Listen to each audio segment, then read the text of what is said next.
ден соолук, саламатта болуу. COVID-19 ар дүйшөмбү сайын саат 13:00 жамааттык медиа студиясында Сак бол программасында Адис менен маектешебиз. Түз эфирде дарыгерге суроо берип, кеңеш алыңыз. Бизге Facebook, YouTube'дагы жамааттык медиа баракчалары аркылуу кошулуңуз. Ошондой эле аймактардагы жамааттык медиа радиолорунан угуңуз.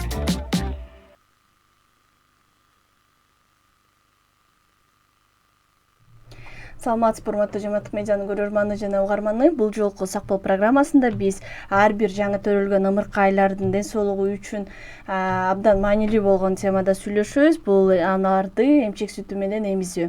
Эне сүтү ымыркайы үчүн мындай табигый, эң баалуу жана коопсуз азык болуп эсептелет. Ал баланын иммунитетин бекемдеп, өсүп өнүгүшүнө негиз болот. Биз бүгүн студияга неонатолог Чынара Бакированы чакырганбыз. Кутман күнүбүз менен студияга кош келдиңиз. Рахмат, саламатсыздарбы? Алгач эне сүтү эмнеси менен өзгөчө, ымыркай үчүн анын мааниси канчалык экенин түшүндүрүп койсоңуз.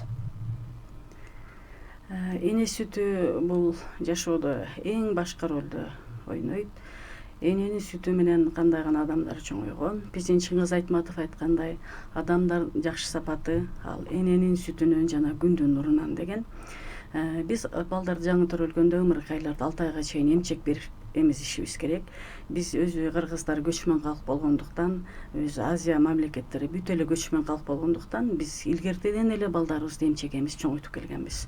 Анан бул акыркы убактарда бул цивилизация болуп атабы, же жаштар көп нерсени көрүп атышабы, телефон деген бар, интернет деген бар. Азыр биздин мындай жаштарыбыз көп эле эмчек эмизгиси келишпейт. Эмне үчүн дегенде алар иштешет, же жумушуна байланыштуубу, же өздөрүнүн кандайдыр бир баалуулуктары барбы, эмчек эмизүү жылдан жылга азайып баратат. Проценттин соотношение абдан аз эле болуп баратат да. Азыр көбүнчө жанагы магазиндерде, аптекаларда абдан көп искусственный питание деп коебуз, ошондой тамак аш бар. Алардын баары ачык эле сатылып жатат, ачык эле турат. Анан көбүнчө же биздин жаштарыбыз жалкоолонуп баратышабы, эмчек эмизгенде өзүндө бир кандайдыр бир көйгөйлөр болот. Башында эчти жакшы эмизип, жакшы үйрөтө албасак, ошон үчүн алар көбүнчө эмизбей, анан искусственный кылып балдарга кошумча тамак берип кеткен күндөр бар.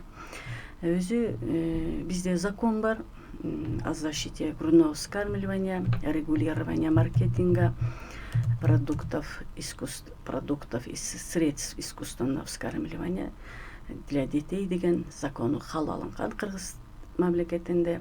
Ошол мамлекеттин законунун негизинде биз жаңы төрөлгөн балдарды аракет кылышыбыз керек, ошол законду сакташыбыз керек. Балдардын келечегин ойлогонубузда биз ал балдарга эмчек эмизсек жакшы болмок. Себеби бул эмчектин сүтү бул таза, жылуу, акысыз, кандай гана убакытта болбосун, кайсы жерде гана болбосун, энеси баланы көтөрүп алып, саякатка кетип атса, үйдө отурса, баланы алып эмизип курсагын тойгузуп койсо болот да. Бул семестен алганыбызда, семестин бир жак чети бул акчага сатып алышат. Анын үчүн упчу алыш керек, бөтөлкөсүн алыш керек, сууну кайнатыш керек, аны акчага сатып алыш керек. Анан көбүнчө бул жанагындай кошумча тамак берген, искусственный тамак берген балдарда буларда жанагындай ич өткөк оорусу көп болот, иммунитеттери аз болот, каны аздык болот. Анан бул балдар жанагындай упчу соруп жүрүп, баягы сүйлөгөнү дагы аз болот.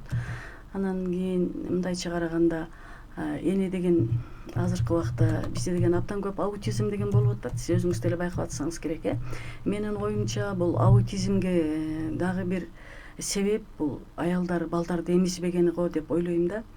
Анан бала төрөлөрү менен баягы бизде төрөлгөндөн кийин жарым сааттын ичинде биз аракет кылабыз баланы эненин эмчегине салып, энесин үйрөтүп, бул ууз деген кандай касиетке ээ, анан ошо уузду эмген бала ден соолугу чың болот деп. Ууз деген бул аз болот, капля жанагындай тамчы болуп чыгат да.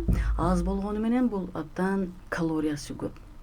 калорийный, как кисел сыяктуу болуп турат. Ошону эмген балдар тез салмагын да кошот. Себеби деген бунда жиры деп коет, жанагындай майлардын составы абдан көп болот дагы, балдардын салмагын кошушуна жакшы жардам берет.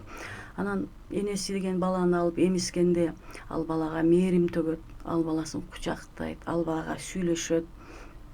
Анан бул эмчек эмизбеген балдар жанагындай бутылкага сүттү берет дагы коюп коет. Энеси көбүнчө телефондо отурат, интернетте отурат.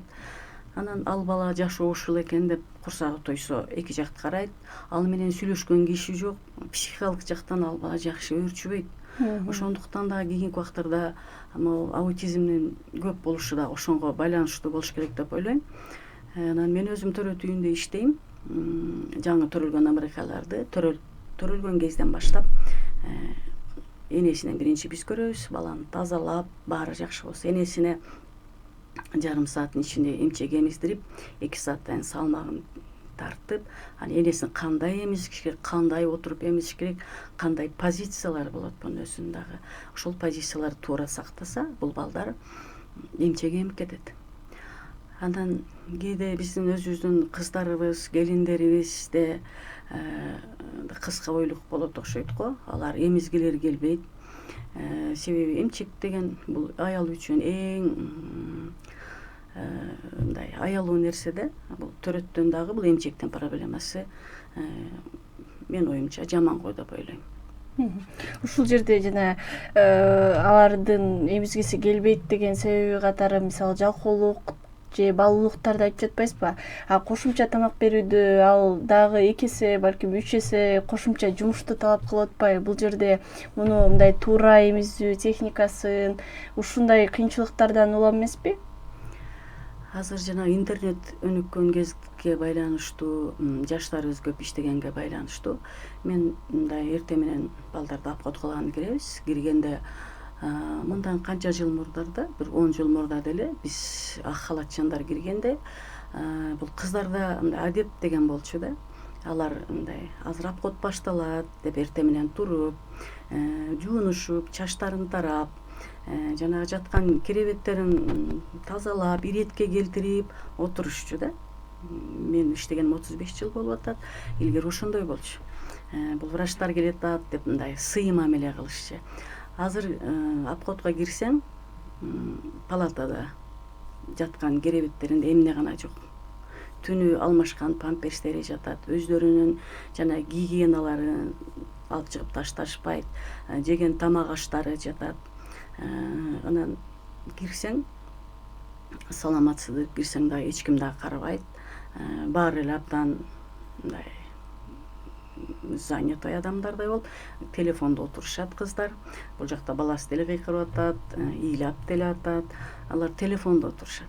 Кээде кирсең, компьютерлер, ноутбуктары бар. Ошолорду карап отурат. Салам айтсаң кээде андай саламга дагы келишпейт да. Анан кийин сүйлөсөң, телефондо отурушат. Анан кыздар обход кылабыз 5 мүнөт. Телефондорун кээде колдорунун алдында да коюп коесуң. Кээде жактырышпайт. Силер 5 конца келе берет экенсиңер, кечке карай берет экенсиңер. Себеби деген аялдар төрөгөндөн кийин палатага отурулгандан кийин алардын тез-тез жактындарын карап туруш керек, жыйрылыш керек, кээде кровотечение болуп кетет. Кээде кирип балдардын температурасын көрүш керек, аялдардын температурасын көрүш керек, жанагындай давленияларын көрүш керек. Ошондуктан биздин кызматкерлер тез-тез эле кирип турабыз да. Бир балдардын доктору кирет, бир гинеколог кирет, бир акушерка кирет, бир медсестра кирет. Анан ушундай кандайдыр бир түшүнбөштүктөр да болот да. Себеби биз жаңы эле жатканбыз, силер бизди уктатпай атасыңар деген да күндөр болот. Анан азыркы жаштар таптакыр башкача. Таптакыр башкача. Баарыбыз эле өзүбүздүн праваларыбызды билебиз. Бирок кандайдыр бир азыркы кыздар мындай акыл айтсаң түшүнгүлөрү келбеген учурлар да окшойт да магачы. Силер эмнени айтып бересиңер, мен өзүм билем дегендей да мамиле кылат да. Бул менин балам, төрөтүп бердиңерби? Эми калганын өзүм билем деген да күндөр болот да. Анан эми баягы биз деле энебиз, биздин деле балдарыбыз бар, чоңоюп калган. Анан бул биздин Кыргызстандын балдары да. Анан биздин балдарыбыз, чоңоюп келаткан балдарыбыз, биздин элибиз, биздин өлкөбүздө жакшынакай, акыл эстүү, ыймандуу балдар болсо бул өкмөт үчүн, элибиз үчүн абдан жакшы болмок. Анан ошону мындай жаш кыздарыбыз, келиндерибиз туура түшүнүү менен кабыл алса деп ойлойм да. Демек, сиз ушул жерден жаш апаларга мындай кандай кеңеш бересиз өзгөчө? Бул маанилүү жана төрөттөн кийинки маанилүү убакыттарда апа өзүнүн көңүлүн ушул гана балага гана буруш үчүн жана ашыкча жумуштарды, телефондорду айтып жатпайсызбы? Ошолордон эмнеге алыс болуш керек экенин бир кеңешиңизди айтып койсоңуз. Анан биз обходко киргенде, менин оюмча бул бала эмискенде, вот 1,5 сааттын ичинде эмиш керек деп атпайбызбы балдарда? Себеби бул кан кетүүдөн сактайт. Аялдардын жаатына тезирээк жыйрылып, жанагындай кан агуу болбойт. Экинчи бир жакшы жагы бул баланы эмчек эмискенде аялдарда окситоцин деген гормон болот. Аларды успокаивать этет аялдарды. Анан жана баласын колуна алгандан кийин энелик мээрими төгүлүп баштайт да. Энелик мээрими төгүлөт. Анан кээде биз баягындай мастит деп койчу илгери аялдардын эмчекпесинде мурда Советтер Союзунун кезинде, андан кийинки кезиндерде аябаганда көп мастит болчу. Себеби мурда биз Советтер Союзунун кезинде балдарды алып 3 саат сайын алып барчык да. Балдардын энелери эмис берет, 3 сааттан кайра алып кетип турчук да. Анан азыр бир чети бул эне менен бала бирге болгону абдан жакшы. Энеси баласын көрүп турат, мээримин төгүп турат. Жанагындай инфекциялар жок, мастит деген жок. Мурда балдарда жанагындай денелерине жара чыккан көп нерселер болчу. Киндиктеринде жанагындай жараттар көп болчу. Сепсис деген көп болчу. Могул ушул программанын алкагында андай оорулар кийинки убакта аз, жокко деле эседеп койсок болот да. Анан бул Кыргызстанда жылдан жылга төрөт азайып баратат.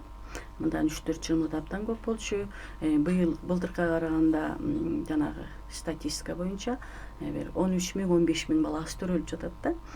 Анан ошо төрөлгөн балдардын ичинде биздин төрөтүбүздө, мен өзү шаардык перинаталдык борбордо иштейм. Быйыл бизде 6 айдын Жыйынтыгы боюнча да. Эсеби боюнча, быйылкы отчет боюнча былтыркыга караганда бизде деле төрөтүбүз бир 500гө жакын азайды. Ошолордун ичинен жанагы ара төрөт дагы быйыл 1% азайып калды. 10% бизде ара төрөт балдар төрөлөт. Анан кээде баягы бизде медициналык жактан балдарга кошумча тамак берген күндөр болот. Атайын берилген күндөр болот да. Анан бул 90% бул суроону жеткен балдар, доношенный балдар деп айтылат. Анан ошол балдардын баары энелеринин жанында. Анан жанагы биз сүйлөшкөндө кээде биз энебиз да, биз аларга энедей, эжедей мамиле кылабыз. Мен өзүм деле айтып калдым төрөгөндө. Кыздар, жолдошуңарга айтасыңар, мен сага жапжакшынакай балкыйган бала төрөп бердим, жапжакшынакай кыз төрөп бердим, эмчек эмизип атам. Жанагындай смесь сатып берген жоксуң, бутылка сатып берген жоксуң, соска сатып берген жоксуң, эмчегимдин учуна эч кандай мазь сатып берген жоксуң, баланын киндигине спирт, зеленка, перекс эч нерсе сатып берген жоксуң. Мен канча акча экономить эттим өзүм үчүн. Мага көйнөк алып бересиң деп тамашалап калабыз да. Себеби смесь деген бул 500 сомдон 3000 сомго чейинки арада ушундай кымбат нерсе. Ошол 500 сомго смесь алгыча алар 1 килограмм эт алса, жок дегенде бир 4 күн шорпо ичет балдары менен да. Анан жанагы мазь алып келишет. Ал мазь деле бир кымбат, бир 600-700 сомдук. Алардын баары кереги жок эле нерселер да. Ага караганда өзүнүн энени эмчегинин сүтүн сыгып, учуна сүйкөп турса эмчеги жарылбайт. Анан жанагы эмчеги жарылбаса, баланы жакшы эмизет. Кээ бир кыздар жана эмчеги жарылат, эмчеги катып калат. Анан эмчегин сабайт да, ошондон жанагындай коркуу сезими пайда болуп алар эмизгилери келбейт. Бирок алдыда кандай проблема күтүп турганын алар билбейт. Себеби эмчек эмбеген балада башында айтып өткөндөй ичтер өтөт, жана бутылка жуулат, жуулбайт, кайнатылат, кайнатылбайт. Анан балдардын оозунда озул деген болот. Андай инфекциялар көп болот да. Анан ошол эле убакта бул ар бир эле эне, келиндерибиз бул үйдө кожойке да. Анан үйдүн бюджетин өздөрү карашат. Анан ошо канчалык акча экономить алса, алар өздөрүнүн окугандарына, кандайдыр бир кесип алганына, өздөрүнүн мындай баягындай бош убактыларын мындай жакшы өздөрүнө керектүү нерсе менен өткөргөнүнө жакшы жардам берет го деп ойлойбуз да. Жана өзгөчө башында эмизүүдө кыйынчылыктар болот деп айтып атпайсызбы? Булар кандай кыйынчылыктар, анан аларды болтурбаш үчүн алгачкы ирет апа болуп жаткандарга кандай кеңештерди бересиз? Жакшы суроо экен. Бул биздин кыздарыбыз, азыр кыз келиндерибиз баягы боюнду алган кезден баштап эле поликлиникага учетко турушат да. Учетко тургандан баштап эле биз ал жерде поликлиника айтып баштайт, биз айтып баштайбыз. Анан бул төрөткө даярдык көрүш керек. Алар азыр интернетте баягындай школа матерей деген бар. Ошолорго барыш керек. Анан кийин эмчек эмизүү, төрөттө кандай өзүн алып жүрүү, аскандуулуктун алдын алуу, жанагындай жугуштуу оорулардан сактануу, баягындай гепатит дегендер көп болуп атат. Ошол оорулардан өздөрүн сактап, анан төрөткө атайын кеңеш алып, жанагындай атайын мектептер бар. Школа матерей, ошолорго барышса, болбосо азыр интернеттен деле билип алса болот. Аялдар баягындай төрөткө даяр болуп келгени жакшы да. Анан бул кыздарды биз дагы көп тараптан колдошубуз керек. Булар биздин келечектеги энелерибиз, келечектеги апаларыбыз, биздин өлкөнүн балдарын тарбиялоочу акылман энелерибиз. Аларды кайненеси, кайнэжелери, жолдошу деги эле бүт эле биз баарыбыз колдоп турушубуз керек. Азыр бала төрөштө эле ошол баланын суроону жеткирип төрөштө эле кыйын болуп баратат. Себеби биздин жашоодо татаалчылыктар, экология, питание ушунун баары эле терс таасирин тийгизип турат да. Ошон үчүн биз кайсыл гана кыз болбосун, кайсыл гана келин болбосун, ал кош бойлуу болсо, биз баарыбыз ал кызга жардам беришибиз керек, колубуздан келишинче.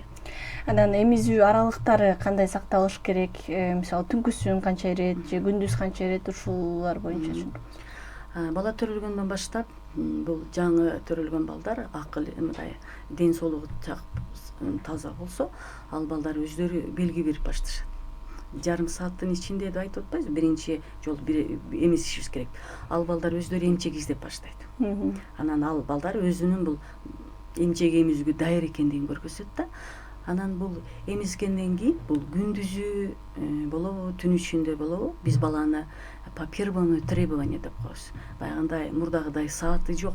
Кайсыл убакта бала эмчек издеп баштаса, ошол кезде эмизе беришибиз керек. Дени сак балдар бул төрөлгөндө курсагы ток болсо, жалайыктары кургак болсо, булар көбүнчө укташат.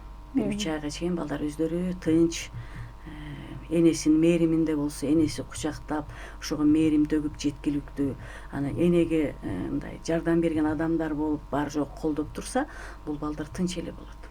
Анан түн ичинде кээде ойгонуп чукуранып калса, анда да эмизип коюу керек, жалайыгын алмаштырып коюп, кургактап коюу керек. Так мындай кайсыл убакта эмизсе, бул баланын каалоосу боюнча. Эгер бала белги бербесе, негизи ошо тезден эмизген жакшыбы же атайын сааты менен эмизиш керекпи? Эгерде бала ар кандай ооруларга байланыштуу, кээ бир балдар мындай вялый деп коет да. Андай балдардан коркушубуз керек. Наоборот, жана балдар ыйлап, эмоциясын билдирип турган балдар бул жакшы болот. Анан ыйлабай, андай жата берген, алсыраган балдардан коркушубуз керек. Эгерде андай балдар болсо, 3 сааттан ашырбай ойготуп, ошол эле убакта баланын эмчек эмгенден тийгенин көрүшүбүз керек, заңдоосун көрүшүбүз керек.